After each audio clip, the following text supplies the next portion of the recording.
Hello everyone, welcome to class 9 physics classes. In this video, we will study about speed and velocity. Speed क्या होती है और velocity क्या होती है, कैसे एक वेक्टर क्वांटिटी होती है और एक स्केलर क्वांटिटी होती है. तो पहले हम पढ़ते हैं स्पीड क्या होता है. स्पीड दोनों को साथ में ले लेते हैं, आसान हो जाएगा. स्पीड बताता है कि कोई भी ऑब्जेक्ट कितनी धीमे या कितनी तेज चल रहा है. स्पीड ये बताता है कोई ऑब्जेक्ट कितनी धीमे चल रहा है या कितनी तेज चल रहा है. और वेलोसिटी ये बताती है कि कोई ऑब्जेक्ट कितनी धीमे चल रहा है, कितनी तेज चल रहा है और किस डायरेक्शन में चल रहा है. तो स्पीड के पास डायरेक्शन नहीं होती है, वो सिर्फ बताती है कि कितनी धीमे चल रहा है या कितनी तेज चल रहा है. वेलोसिटी ये बताती है कि वो किस डायरेक्शन में चल रहा है, कितनी धीमे चल रहा है, कितनी तेज चल रहा है और किस डायरेक्शन में चल रहा है. इसलिए स्पीड स्केलर क्वांटिटी है और वेलोसिटी वेक्टर क्वांटिटी है. तो speed tells us how fast or how slow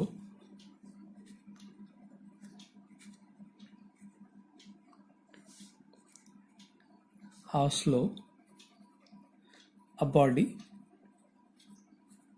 is moving. कोई भी ऑब्जेक्ट कितनी धीमे चल रहा है या कितनी तेज चल रहा है, ये होता है स्पीड.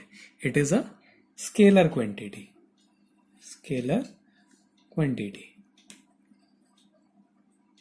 क्योंकि इसके पास कोई डायरेक्शन नहीं होती है, सिर्फ बताता है कितनी तेज चल रहा है या कितनी धीमी चल रहा है. अब अगर कोई ऑब्जेक्ट के पास स्पीड है तो कितनी स्पीड है, इसको हम कैसे फाइंड करेंगे. तो स्पीड का फॉर्मूला होता है speed equals to distance upon time. अगर हमें डिस्टेंस दी है, हमें टाइम पता है, तो हम उस ऑब्जेक्ट की स्पीड को फाइंड कर सकते हैं. इसका यूनिट क्या होता है. यूनिट डिस्टेंस की यूनिट होती है मीटर और टाइम की यूनिट होती है सेकेंड. तो स्पीड की यूनिट हो गई मीटर पर सेकेंड. अब वेलोसिटी के बारे में पढ़ते हैं.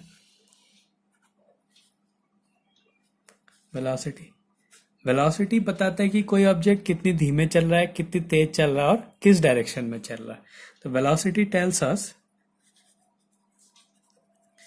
how fast or slow a body is moving and in which direction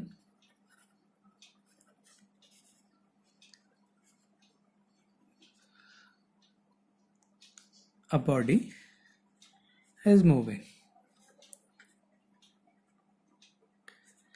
अब देखो इसमें क्या है, इसमें डायरेक्शन का नहीं पता था, इसमें डायरेक्शन भी पता है. तो इसलिए एक ऐसी क्वांटिटी हो गई, वेक्टर क्वांटिटी हो गई.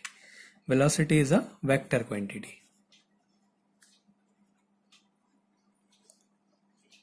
अब वेलोसिटी का फॉर्मूला क्या होता है. Velocity equals to displacement upon time. इसका यूनिट डिस्प्लेसमेंट और डिस्टेंस दोनों की यूनिट मीटर होती है, टाइम की यूनिट सेकेंड होती है. तो वेलोसिटी की भी जो यूनिट है वो होती है मीटर पर सेकेंड. अच्छा, अब इसमें कुछ इंपॉर्टेंट चीज है. जैसे इसको एक एग्जांपल से लेते हैं. एक ऑब्जेक्ट है जो कि ऐसे यहां पहुंच गया. अब हमने इसकी स्पीड भी फाइंड करनी है और इसकी वेलोसिटी भी फाइंड करनी है. माना यहां से यहां जाने में जो टाइम है ये टी टाइम पे पहुंच रहा है. इसका जो टाइम है वो टी है. ये इसकी इनिशियल पोजीशन है, ये फाइनल पोजीशन है. अब स्पीड होती है डिस्टेंस अपॉन टाइम. डिस्टेंस क्या होता है, actual part travelled by a body. तो डिस्टेंस के लिए हम लोग ये लेंगे, ये वाला पाथ लेंगे, तो हम फाइंड करेंगे कि स्पीड क्या है उसकी. और डिस्प्लेसमेंट वेलोसिटी अगर हमने फाइंड करनी होती है तो हम उसके लिए डिस्प्लेसमेंट लेंगे. हम ये वाला डिस्टेंस लेंगे, ए और बी का डिस्टेंस. तो ये क्या हो जाएगा, वेलोसिटी हो जाएगा. अब क्या होता है कि जो वेलोसिटी होती है वो जीरो नहीं हो सकती. स्पीड जो है वो जीरो नहीं हो सकती है, वेलोसिटी जीरो हो सकती है. क्योंकि डिस्टेंस जीरो नहीं हो सकता, इसलिए स्पीड भी जीरो नहीं हो सकती है. तो स्पीड कांट बी जीरो.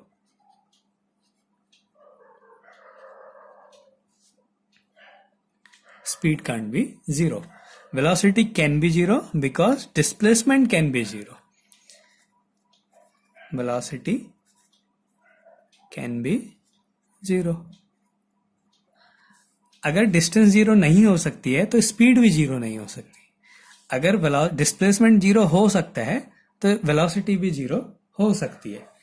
अब एक और पॉइंट है, speed can be equals to velocity. Speed और वेलोसिटी इक्वल हो सकते हैं कब? जब डिस्टेंस और डिस्प्लेसमेंट इक्वल हो जाए. अगर डिस्टेंस डिस्प्लेसमेंट के इक्वल है तो वेलोसिटी स्पीड के इक्वल होगी. तो speed can B equal to velocity when body moves in a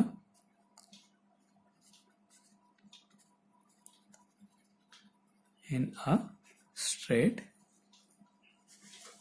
line. तो स्पीड क्या होता है? स्पीड बताता है कि कोई ऑब्जेक्ट कितनी धीमे चल रहा है, कितनी तेज चल रहा है. स्पीड का फॉर्मूला होता है डिस्टेंस अपॉन टाइम. स्पीड की यूनिट होती है मीटर पर सेकेंड. स्पीड जीरो नहीं हो सकती क्योंकि डिस्टेंस जीरो नहीं हो सकता है. वेलोसिटी बताता है कि कोई ऑब्जेक्ट कितनी धीमे चल रहा है, कितनी तेज चल रहा है और किस डायरेक्शन में चल रहा है. वेलोसिटी का फॉर्मूला होता है डिस्प्लेसमेंट अपॉन टाइम. इसका यूनिट होता है मीटर पर सेकेंड. वेलोसिटी जीरो हो सकती है क्योंकि डिस्प्लेसमेंट जीरो हो सकता है. स्पीड और वेलोसिटी दोनों इक्वल हो सकते हैं जब डिस्प्लेसमेंट और डिस्टेंस बराबर हो. डिस्टेंस और डिस्प्लेसमेंट इक्वल हो. और डिस्टेंस और डिस्प्लेसमेंट कब इक्वल होते हैं? जब बॉडी एक स्ट्रेट लाइन में मूव कर रही है. तो अगर बॉडी एक स्ट्रेट लाइन में मूव कर रही है तो स्पीड और वेलोसिटी सेम होंगे.